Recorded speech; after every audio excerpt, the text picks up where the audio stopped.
Adora sat quietly on a small wooden stool, her eyes fixed on the dusty floor of her father's hut. At just 21 years old, life had already wounded her more than she could explain. The sleeve of her faded dress was torn, her feet were bare, and her stomach made soft noises from hunger. All she had eaten that day was a cup of soaked gari. Outside, her father, Mr. Kweku, paced back and forth like a worried goat. His debts in the village had piled up. He owed the palm wine tapper, the yam seller, even the chief's oldest son. Desperate and ashamed, he had made a plan, one that didn't include Adora's opinion. That evening he called her outside. His voice was firm, eyes fixed on the sky. "You are getting married tomorrow," he said. Adora's heart dropped. "To who?" she asked, her voice shaking. "To a man who can help this family," Mr. Kweku replied without looking at her. Her eyes filled with tears. "But Papa, I don't even know him. I'm not ready." He turned sharply, his face stern. "If you refuse, don't come back into this house. Sleep outside like a stray dog." That night, Adora cried into her hands, her body curled on a hard mat. She didn't know the man's name. She didn't know his face. All she knew was that her life was about to change forever, and not because she wanted it to. Outside, the moon hung low in the sky, quietly watching as another young girl was traded for survival. The following morning came with no music, no dancing, and no joy. There was no crowd of excited villagers, no smiling aunties tying geli, no loud drumming or spraying of money. It was the quietest wedding Adora had ever seen. She wore a faded gown that didn't fit properly. Her natural hair was tied under an old scarf. Her eyes were swollen from crying all night. As she stood outside, villagers passed by, whispering and giggling. "That's the girl Kweku is forcing to marry a stranger," one woman murmured. "I heard. He owes half the village," another added. Adora kept her head low, wishing she could disappear. Then she saw him, her soon-to-be husband. His name was Cole. He looked nothing like what she expected.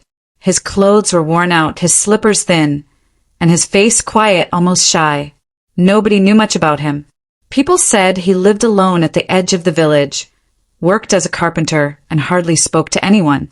He had no friends, no family, and no past that anyone could confirm. As they were joined in marriage under a mango tree, Cole simply nodded, said his vows softly, and slipped a cheap ring on her finger.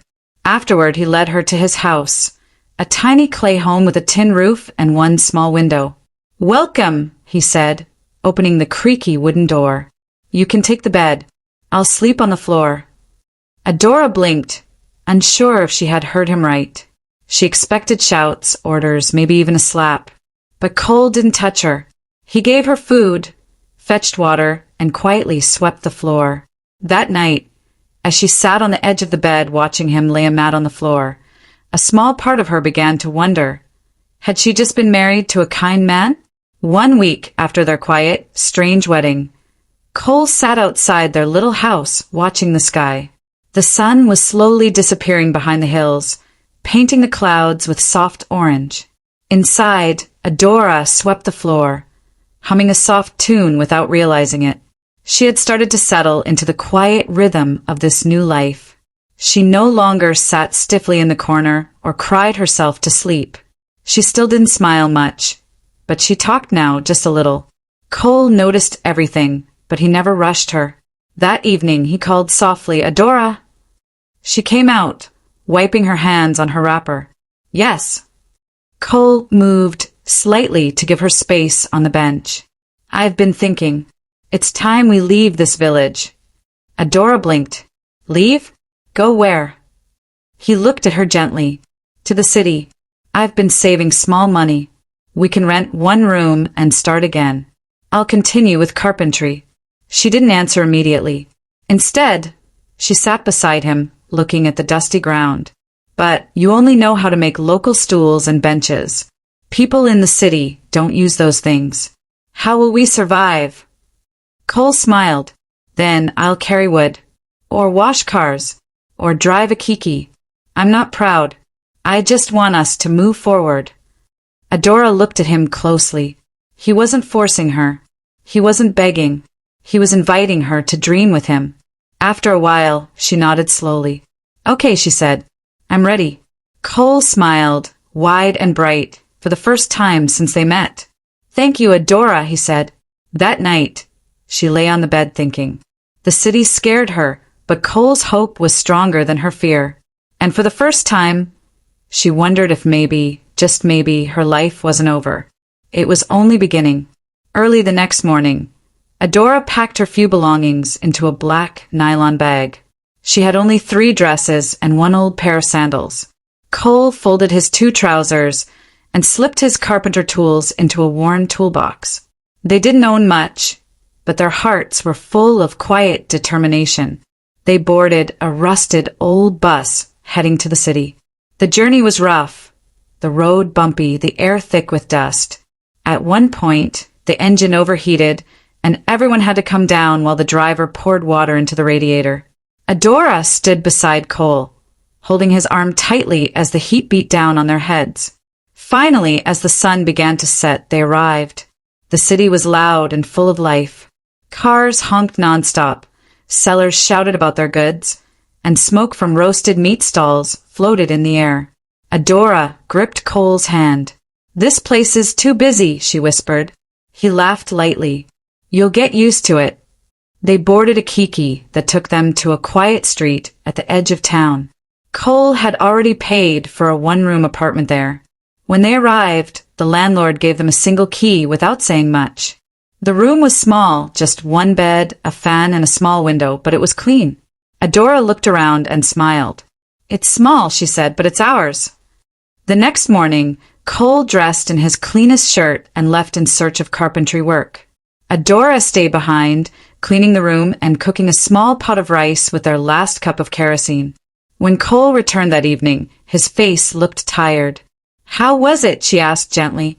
He sighed. Hard. Nobody wants local designs anymore. But one workshop said they might need someone to carry wood. I told them I'm ready. Adora looked at Cole as he sat down on the bed, dust on his shirt and a tired look in his eyes. Thank you, she said softly, for not giving up. Cole smiled, though his body was weak. For you, I won't ever give up. The days that followed were hard. Every morning, Cole left early and returned late. Sometimes he brought home just enough money for 1 meal. Other times, he came back with nothing but stories and blisters. Adora couldn't just sit and watch. She started frying chin-chin and small buns with the little flour they had. At first, only a few children came to buy. Then the neighbors started to notice. Your chin-chin is sweet, one woman said. You should make more. Encouraged, Adora made bigger batches. Soon, customers came from nearby streets, some even placing orders. One woman even said, I want 20 packs for my son's birthday. One evening, Cole watched her wrap the snacks in small plastic bags. Your hands are blessed, he said. Adora laughed. At least one person in this house has talent. Cole touched her shoulder gently. Don't say that. I believe my time will come. That Saturday morning, Cole's phone rang. He almost didn't answer. It was an unknown number. But something told him to pick up. Hello, he said. Is this Mr. Cole Badu? A deep voice asked. Yes, this is Cole. I'm Mr. Efyong from Urban Touch Furniture. We got your application. Can you come for an interview Monday morning? Cole was confused. Sorry, which application? The man chuckled. A woman brought your sketches and details to our office 2 weeks ago. Cole turned to look at Adora, who was quietly sweeping the room, pretending not to hear. He ended the call, stood up slowly and asked, Adora, was it you? Adora froze. Her broom paused mid-sweep. Slowly, she looked up at Cole, her eyes wide with guilt and a little fear. I saw your drawings, she said quietly. The ones you left inside your toolbox. They were good, Cole. I just wanted someone to see them.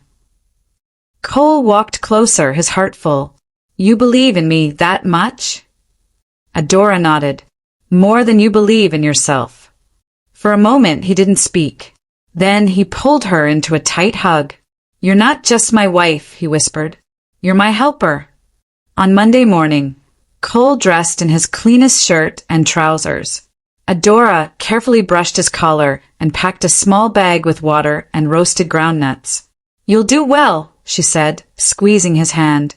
"Pray for me," Cole whispered. "I already did." She smiled and kissed his forehead. After he left, Adora didn't go out to sell. She sat by the window, watching the street and praying silently. That afternoon, a knock came at the door. "Who is it?" she asked. "It's me, Linda," came a loud voice. Adora opened the door slowly. Linda walked in wearing high heels, tight jeans, and long lashes that brushed her eyebrows. She looked around the tiny room with a smirk. "So this is where you live?" Adora nodded calmly. Linda laughed.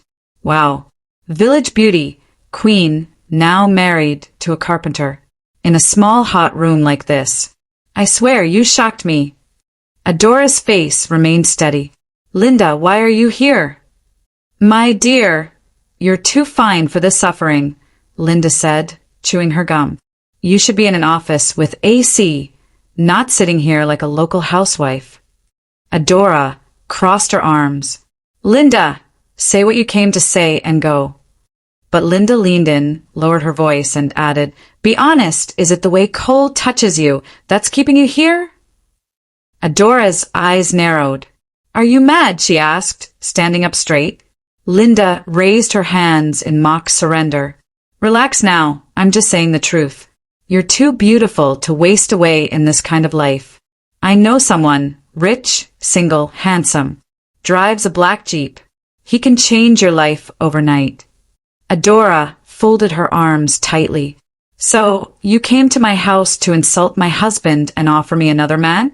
Am I a stray dog you're trying to feed scraps?" Linda blinked, surprised by the fire in Adora's voice. "I'm just trying to help you, Adora." "Then help yourself first," Adora shot back. "You hop from one man to another, looking for attention and calling it love. You're single and bitter, and now you want me to join you in your shame." Linda's face turned red. "Are you calling me bitter?" "I'm telling you to leave my house," Adora said, pointing to the door. "Don't ever come here again. You want to destroy what I have because you're empty. I won't let you spoil my home." Linda hissed and stormed out, slamming the door behind her. Adora stood in the center of the room, shaking with anger. She sat down slowly, took a deep breath, and whispered to herself, "Peace is better than riches without respect. I didn't marry Cole for money. I married him because he gave me peace." That evening, Cole returned home, his face tired but smiling. "I'm back," he said, kicking off his shoes. Adora helped him remove his bag and sat beside him on the bed. "How did it go?" she asked. Cole's eyes brightened. "They liked my work. They asked me to come again tomorrow.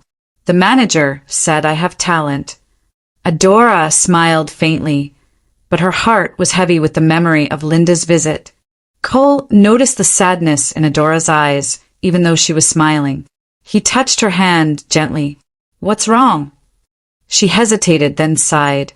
"Something happened today, after you left." Cole sat up straight. "What happened?"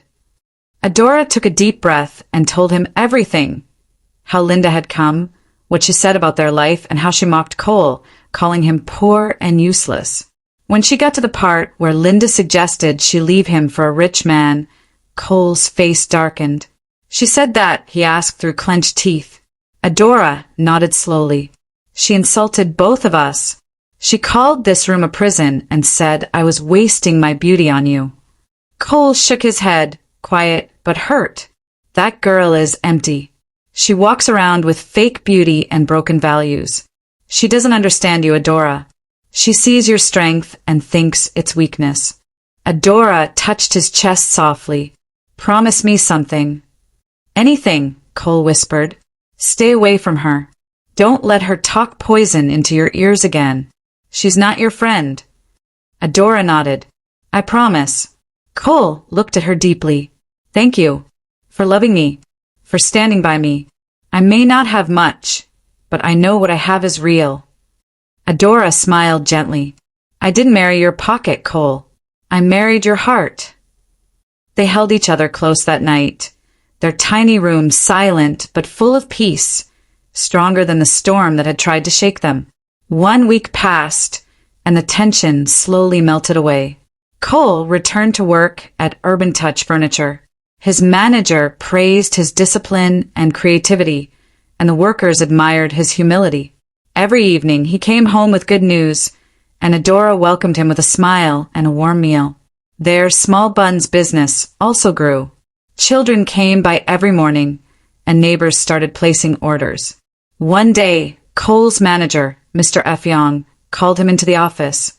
Cole, I've been hearing good things. You work hard, respect everyone, and come early. I like that. Thank you, sir, Cole said. There's something else, Mr. Effiong added. You always speak about your wife, how she stood by you, how she gives you peace. I want to meet her. Cole's eyes widened. You do? Yes, Mr. Effiong said with a smile. A woman like that is rare. I might even find a role for her in one of our companies. Cole hesitated. Sir, she didn't finish school. She has no office experience. We can train her, the manager said. Sometimes a good heart is better than a certificate. Cole's heart swelled with joy.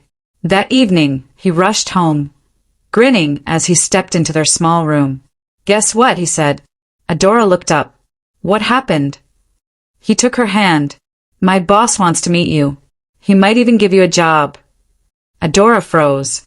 Me, she whispered. No, Cole. I can't. What would I say? What if I embarrass you? Cole held her hand tighter. You won't. Just be yourself. That's all you need. The next morning, Adora dressed carefully. She wore her best gown and packed her hair neatly. Her legs trembled slightly as they approached the big glass building. The security guards looked serious, the receptionist wore a sharp suit, and everything inside smelled expensive. After waiting, she was asked to go upstairs. She knocked gently. Come in, a voice said. She stepped in. A tall man stood up from behind a desk. You're Adora? Yes, sir, she replied quietly. Please sit. She sat slowly. He looked at her for a moment. You're very beautiful. I see why Cole talks about you so much. Thank you, sir, she said. But then his smile changed. Tell me, Adora, do you enjoy being married to a poor man like Cole? Her eyes narrowed. Sir, I mean you're a young, fine woman. Cole is struggling. But look at me, I'm successful. I have houses, travel, and I can give you anything you want. Adora stood up instantly. Is this why you asked me here? Mr. Effiong came around the table. Relax, I'm only telling the truth. You're wasting your beauty in a one-room apartment. Sir, Adora said firmly, I'm not comfortable. His voice dropped. You don't have a certificate. No plan. But if you agree to be with me, just small time, I'll change your life. Adora took a step back. Shame on you. You want to destroy my marriage. You're not even worthy to shine Cole's shoes. You'll regret this, he hissed. You and your carpenter husband will remain poor forever. Adora pointed at the door. I'd rather be poor with peace than rich with disgrace. Adora stormed out of the office, breathing hard. As she got home, her heart beat fast with both fear and pride. She had said what needed to be said. Just as she sat down, her phone rang. It was an unknown number. Hello, she answered. A familiar voice spoke. Adora, it's Mr. Effiong. Don't tell Cole about what happened today. If you do, I'll fire him. Adora stood slowly, fury rising inside her. What? Think carefully, he said. If Cole loses this job, how will you two eat? Buns and Gary every day. Adora was silent. He continued, I'm not asking for love. Just think about it. I can give you gold, cars, travel. Adora's voice shook with anger. You are disgusting. Threatening a poor man's wife like this? You say you're rich, but you can't find love because your heart is dirty. Calm down, no. Don't ever call me again. If you fire Cole, I will tell the world what kind of man you are. I'm not afraid of you. She ended the call and threw her phone on the bed. Her hands shook, but her heart was firm. She would never betray Cole. Not for money. Not for anyone. When Cole returned later that night, she told him everything. His eyes grew dark, fists clenched. He said that to you? Yes, Adora said softly. But I stood my ground. He doesn't deserve to be your boss. Cole took her hands. Then I quit.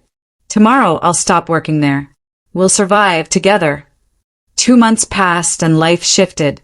Cole didn't return to the company. Instead, he and Adora grew their small buns business with passion and teamwork. They branded it Sweet Start Buns. Adora fried while Cole packed, delivered, and marketed. Soon they were supplying offices, schools, even small parties. The money wasn't much at first, but it was clean, honest, and theirs. One bright morning, Adora returned from the market with a black nylon bag full of cash. Cole, she called. He came out, wiping flour off his hands. You're smiling like someone who won a lottery. She laughed. In fact, I did. I've been saving. This is enough for you to start your own carpentry workshop. Cole blinked. You saved for me? Yes, she said. Now it's your turn to dream again. Cole looked at her with tears in his eyes. I married a rare gem. Just then his phone rang. It was Mr. Effiong. Cole answered quietly. Please forgive me, the man said. I was wrong. I lost my way. Bring your wife. Let me apologize properly. Cole looked at Adora, then smiled gently. We don't need your apology. We already have what money can't buy. Peace, love, and a future we're building with our own hands. As he ended the call, Adora leaned into him. We may not have riches, she whispered, but we have each other. And in that moment, inside their little shop, with the smell of fresh buns in the air, they knew they were already rich.